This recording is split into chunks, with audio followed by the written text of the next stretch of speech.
ఒక ఊరిలో ఒక రైతు మరియు ఒక ఆవు ఉండేవి. ఆవు అంటే రైతుకు ఎంతో ఇష్టం.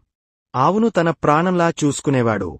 ఒకరోజు ఆ రైతు ఆవును మేత కోసం అడవికి తీసుకెళ్లాడు. కాసేపు అక్కడే మేత మేయనిచ్చి ఆవును అక్కడే వదిలి ఇంటికి వచ్చాడు. కొంతసేపటికి తిరిగా అడవికి వెళ్లి చూసేసరికి ఆవు అక్కడ కనిపించలేదు. అడవి అంతా వెతికాడు. చెట్లు, పొదలు అన్నీ చూశాడు కాని ఆవు ఎక్కడా కనిపించలేదు. చివరకు అలసిపోయి బాధతో రైతు ఇంటికి వచ్చి బాగా ఏడ్చాడు. ఇదిలా ఉండగా ఆవు అడవిలోని ఒక ఇంట్లో అనుకోకుండా ఇరుక్కుపోయి ఉండేది. అది చూసిన ఒక కోతి వెంటనే రైతు దగ్గరకు వచ్చి ఆవు ఉన్న చోటును చెప్పింది. వెంటనే రైతు ఆ కోతి చూపించిన చోటికి వెళ్లాడు. ఆవును అక్కడి నుంచి విడిపించి సురక్షితంగా ఇంటికి తీసుకొచ్చాడు. అప్పటినుంచి రైతు, ఆవు ఇద్దరూ ఎంతో ఆనందంగా జీవించసాగారు. కాని ఒకరోజు రైతు మళ్లీ బాగా ఏడవడం మొదలుపెట్టాడు.